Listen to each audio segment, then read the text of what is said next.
नमस्कार मित्रों। प्रेमानंद महाराज जी कहते हैं कि यह मन बड़ा शैतान है, इसे हमेशा गलत रास्ते पर जाना अच्छा लगता है।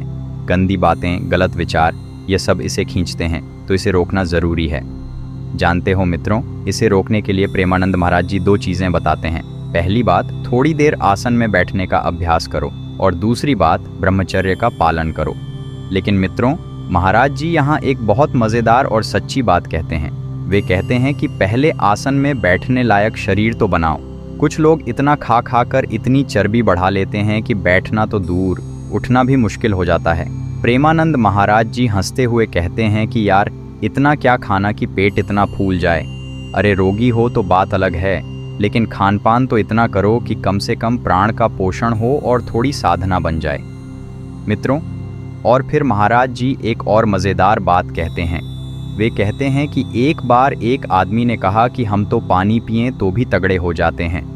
तो महाराज जी ने कहा कि झूठ मत बोलो, मूंग की दाल और रोटी खाओ, मीठा बंद करो, दूध बंद करो, फिर देखो गाल पर सिकुड़न पड़ने में कितनी देर लगती है। मित्रों, यह बात महाराज जी ने हंसी में कही, लेकिन इसमें बहुत बड़ी सच्चाई है। जब शरीर हल्का होगा तभी मन हल्का होगा, जब मन हल्का होगा तभी भजन होगा। नमस्कार मित्रों, प्रेमानंद महाराज जी यहाँ एक बहुत महत्वपूर्ण बात समझाते हैं। जानते हो उन्होंने क्या कहा? उन्होंने कहा कि मन, प्राण और ब्रह्मचर्य तीनों का एक तार कनेक्शन है। ये तीनों आपस में जुड़े हैं। अगर एक ठीक हो जाए तो बाकी दोनों भी ठीक होने लगते हैं। मित्रों, इसे आसान भाषा में समझो। जब प्राण यानी सांस शुद्ध होती है तो मन शांत होता है। जब मन शांत होता है तो ब्रह्मचर्य पालन करना आसान होता है, और जब ब्रह्मचर्य पालन होता है तो शक्ति बढ़ती है, जिससे प्राण और मजबूत होते हैं। प्रेमानंद महाराज जी कहते हैं कि इसके लिए 3 काम जरूरी हैं। पहला, आसन और प्राणायाम। दूसरा, शुद्ध और हल्का आहार। तीसरा, सिद्धासन या पद्मासन में बैठकर ध्यान। मित्रों, महाराज जी कहते हैं कि उन्होंने अपने गुरुजनों को देखा है। वे छत पर एकांत में जाकर पद्मासन लगाकर बैठते थे, प्राणायाम करते थे, व्यायाम करते थे। यह सब गुप्त रूप से करते थे, किसी को दिखाते नहीं थे। यही संतों का तरीका है। नमस्कार मित्रों, प्रेमानंद महाराज जी यहाँ बहुत सरल तरीके से प्राणायाम सिखाते हैं। जानते हो उन्होंने क्या कहा? उन्होंने कहा कि यह कोई किसी संप्रदाय की चीज़ नहीं है। जो कहते हैं कि हमारे संप्रदाय में प्राणायाम नहीं है, उनसे पूछो कि भोजन है ना, सोना है ना, तो मन और शरीर को संयम में लाना भी ज़रूरी है। मित्रों, अब प्रेमानंद महाराज जी बहुत सरल प्राणायाम बताते हैं। पहला तरीका है आंतरिक कुंभक। इसमें सीधे बैठो, कुछ पकड़ने की ज़रूरत नहीं। अब नाक से सांस खींचो, खूब भरपूर खींचो। जब पूरी सांस भर जाए तो रोक लो। जितनी देर आराम से रोक सको रोको। अंदर नाम जप करते रहो, फिर आराम से नाक से छोड़ दो। ये 10 बार करो। दूसरा तरीका है बाह्य कुंभक। पहले वाले में आप सांस भरकर रोकते थे, इसमें सांस निकाल कर रोकते हैं। सांस बाहर निकालो, रोक लो, नाम जप करते रहो, फिर खींचो, फिर छोड़ दो। ये भी 10 बार करो। तीसरा तरीका सबसे आसान है। बस लंबी सांस खींचो और सीधे छोड़ दो, बिना रोके। ये भी 10 बार करो। मित्रों, प्रेमानंद महाराज जी कहते हैं कि अगर यह तीनों 10-10 बार कर लो तो आपके दिमाग में क्या होता है खुद देख लेना। आज्ञा चक्र में एक गुदगुदी शुरू हो जाएगी। नाम और मंत्र जपने में अपने आप सहयोग मिलने लगेगा। और मित्रों, महाराज जी एक ज़रूरी बात बताते हैं। वे कहते हैं कि प्राणायाम हमेशा खाली पेट करो, और प्राणायाम के बाद 30 मिनट तक एक बूंद भी पानी मत पियो, नहीं तो प्राणवायु बिगड़ जाएगी, शरीर के जोड़ों में तकलीफ हो सकती है। प्रेमानंद महाराज जी यहाँ बहुत व्यावहारिक बात करते हैं। जानते हो उन्होंने क्या कहा? उन्होंने कहा कि 10 मिनट दंड बैठक करो। अगर ट्रेडमिल नहीं है तो 2 किलोमीटर दौड़ लो, बस इतना काफ़ी है।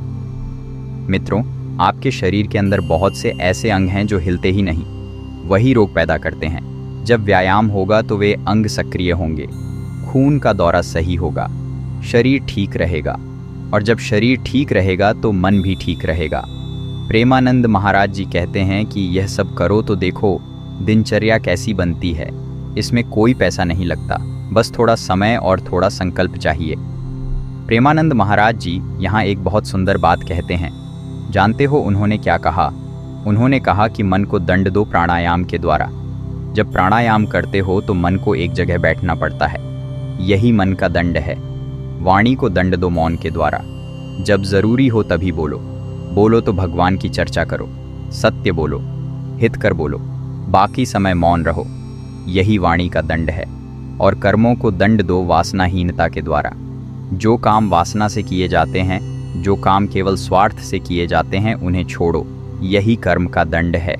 मित्रों, प्रेमानंद महाराज जी कहते हैं कि इंद्रियों को अपनी जगह पर स्थिर रखो, मन को नाम और मंत्र में स्थिर रखो। यही समदम कहलाता है। प्रेमानंद महाराज जी यहाँ एक बहुत महत्वपूर्ण और ज़रूरी बात कहते हैं। जानते हो उन्होंने क्या कहा? उन्होंने कहा कि आजकल बहुत से लोग भगवान राम और कृष्ण को भगवान मानने को तैयार नहीं हैं। उनके चरित्रों पर टीका टिप्पणी करते हैं। यह कलयुग का तांडव है। मित्रों, प्रेमानंद महाराज जी कहते हैं कि ऐसे लोगों को अभी साधु का संग नहीं मिला। बेचारे हैं, उन पर दया करो, लेकिन उनकी बातें मत सुनो। और महाराज जी कहते हैं कि तुम राम राम तो कहो, फिर देखो कैसा लगता है। ठीक से भजन तो करो, तुम्हें अपने आप समझ में आएगा। वे दशरथ पुत्र भी हैं, जड़ चेतन भी हैं, निराकार भी हैं, साकार भी हैं, सब कुछ वही है। तुम अभी राम तत्व को जानते ही कहाँ हो। मित्रों, प्रेमानंद महाराज जी यहाँ नकली आवेश के बारे में भी बात करते हैं। वे कहते हैं कि कुछ लोग कहते हैं कि उन पर भगवत आवेश आता है। अब भगवान किसी के हृदय में आवेश करें तो हम इनकार नहीं करते, लेकिन असली भगवत आवेश कैसा होगा? प्रेमानंद महाराज जी कहते हैं कि असली आवेश में तो वह त्रिकालज्ञ होगा। तुम्हारे भूत भविष्य वर्तमान तीनों बता देगा। उस समय कोई लौकिक चेष्टा नहीं होगी, लेकिन जिस आवेश में फ़ोन का होश रहे, जिस आवेश में पैसे देने वाले पर हाथ रखा जाए और न देने वाले पर नहीं, वह आवेश नहीं, नाटक है। मित्रों, इसलिए प्रेमानंद महाराज जी कहते हैं कि जहाँ भगवान का नाम, भगवान का रूप, भगवान की लीला और भगवान के धाम की महिमा का गान न हो, वहाँ से बचकर रहो। प्रेमानंद महाराज जी यहाँ एक बहुत महत्वपूर्ण बात कहते हैं जो बहुत ज़रूरी है। उन्होंने कहा कि एक पद्धति चली आ रही है कि अंबा जी को बलि देते हैं। बेचारे पशु को, जो कुछ जानता भी नहीं, उसे फंसाकर गर्दन काट देते हैं। महाराज जी कहते हैं कि यह नरक का रास्ता है, पक्का नरक भोगोगे। मित्रों, प्रेमानंद महाराज जी यहाँ एक बहुत तर्कपूर्ण बात कहते हैं। वे कहते हैं कि अंबा जी का सही नाम क्या है? जगदम्बा, जगत की माँ। अब अगर वे जगत की माँ हैं, तो क्या वे अपने ही बच्चे की हत्या से खुश होंगी? कोई साधारण माँ भी अपने बच्चे की हत्या बर्दाश्त नहीं करती, फिर जगदम्बा कैसे करेंगी?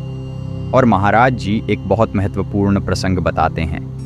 वे कहते हैं कि जब जड़भरत जी की बलि दी जाने वाली थी, तब स्वयं भद्रकाली प्रकट हुई और उन लोगों को दंड दिया जो बलि देने जा रहे थे। यह बात ध्यान रखो, किसी जीव की हिंसा जगदम्बा को पसंद नहीं है। मित्रों, यह जो देवी का स्वरूप है, वह सर्वभूत शक्ति स्वरूपा है। वह हर प्राणी में शक्ति रूप में स्थित है। तो जिस जीव को काट कर देवी को चढ़ा रहे हो, उसी में भी देवी हैं। ये कैसी भक्ति है? प्रेमानंद महाराज जी यहाँ दान के बारे में एक बहुत सुंदर बात कहते हैं। जानते हो उन्होंने क्या कहा? उन्होंने कहा कि सबसे बड़ा दान नाम दान है। इससे बड़ा कोई दान तीनों लोकों में नहीं है। मित्रों, सोचो, जब तुम परिक्रमा मार्ग में ज़ोर से कीर्तन करते हुए चलते हो, तो हज़ारों लोगों के कानों में वह नाम पड़ता है। ये कितना बड़ा दान है। बिना पैसे के, बिना किसी चीज़ के, केवल भगवान का नाम जपकर तुम हज़ारों लोगों का कल्याण कर रहे हो। प्रेमानंद महाराज जी कहते हैं कि भगवत चरित्र गान, भगवान का नाम कीर्तन सुनाने वाले और भगवत ध्यान में लगाने वाले सबसे बड़े दानी हैं। और मित्रों, एक और सुंदर बात, महाराज जी कहते हैं कि जो अपने लिए भजन न करके जगत के लिए भजन करता है, उसे भगवत प्राप्ति होती है। जब तुम भजन करके उसका फल पूरे संसार को दे दो, तो पूरे संसार का पुण्य तुम्हारे पास लौट आता है। ये कितना बड़ा सौदा है। प्रेमानंद महाराज जी यहाँ एक बहुत महत्वपूर्ण बात कहते हैं। जानते हो उन्होंने क्या कहा? उन्होंने कहा कि कुछ लोग थोड़े से चावल और पैसे के लिए अपना सनातन धर्म छोड़ देते हैं। कुछ किलो चावल मिले, कुछ रुपए मिले और बोलने लगे कि हम अमुक धर्म के हो गए। मित्रों, प्रेमानंद महाराज जी कहते हैं कि हमारा सनातन धर्म क्या है? हमारा सनातन धर्म आकाश की तरह है, वायु की तरह है, पृथ्वी की तरह है। चाहे जितना अपमान करो, वह तुम्हारा मंगल ही करेगा। महाराज जी कहते हैं कि क्या जानते हो सनातन को? केवल वासनाओं को जाना। इधर उधर भटक रहे हो। अरे कुछ सुख नहीं मिला तो अपने धर्म को दोष मत दो। सुख तो भजन से मिलता है, भगवान के नाम से मिलता है। प्रेमानंद महाराज जी यहाँ एक बहुत सुंदर और थोड़ी गहरी बात कहते हैं। जानते हो उन्होंने क्या कहा? एक बार किसी ने सवाल किया कि महाराज जी, आप एक तरफ कहते हैं कि भक्ति को छुपा कर रखो और दूसरी तरफ कहते हैं कि दूसरों को भी नाम जपाओ। यह दोनों बातें मिलती नहीं हैं। मित्रों, प्रेमानंद महाराज जी ने बहुत सुंदर जवाब दिया। उन्होंने कहा कि अपनी महिमा और प्रभुता छुपाओ, भगवान की महिमा और प्रभुता गाओ। यानी जो आपको भगवान की कृपा से अनुभव हो रहे हैं, जो दिव्य अनुभव हो रहे हैं, उन्हें दूसरों को मत बताओ। अपनी आध्यात्मिक उन्नति का बखान मत करो, ये छुपाना है। लेकिन भगवान का नाम जपो, दूसरों को जपाओ। भगवान का यश गाओ, दूसरों को सुनाओ। भगवान की चर्चा करो, दूसरों से करो, यह बताना है। मित्रों, प्रेमानंद महाराज जी कहते हैं कि जब भक्त की साधना आगे बढ़ती है तो उसके मन में बड़ी विचित्र अवस्थाएं आती हैं। कभी वह भगवान की याद में रोने लगता है, कभी भगवान की कोई सुंदर लीला याद आती है और खिलखिलाकर हंसने लगता है, कभी आनंद में नाचने लगता है, कभी भगवान से बात करने लगता है। यह सब दिव्य अवस्थाएं हैं, लेकिन इन्हें दूसरों को दिखाने की ज़रूरत नहीं है। ये छुपाओ।